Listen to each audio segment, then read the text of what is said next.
Welcome to Penrose Learning, where we make understanding easy. In this video, I will explain how to make spaghetti sauce with canned diced tomatoes. First, gather your ingredients.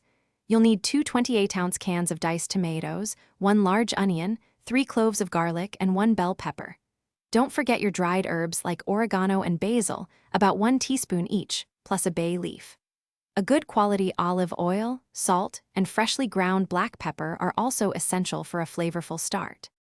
Now, let's build that incredible flavor foundation. Heat about 2 tablespoons of olive oil in a large pot over medium heat. Add your finely diced onion and sauté it gently until it becomes soft and translucent, which usually takes about 5 to 7 minutes.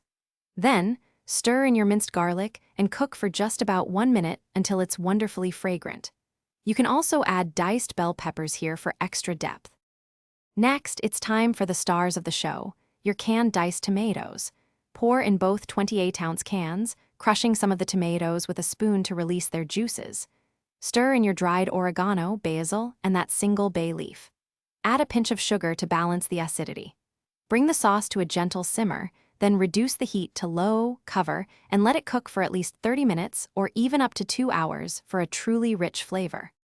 Finally, for those perfect finishing touches, before serving, remember to remove the bay leaf from your delicious sauce. Stir in about 1/4 cup of freshly chopped basil or parsley for a vibrant, herbaceous lift. Taste and adjust the seasoning with salt and freshly ground black pepper until it's just right. Your homemade spaghetti sauce is now ready to be generously spooned over your favorite pasta, perhaps with a sprinkle of grated Parmesan cheese. Enjoy! Thanks for watching. If this was helpful, leave a like and consider subscribing. See you next time.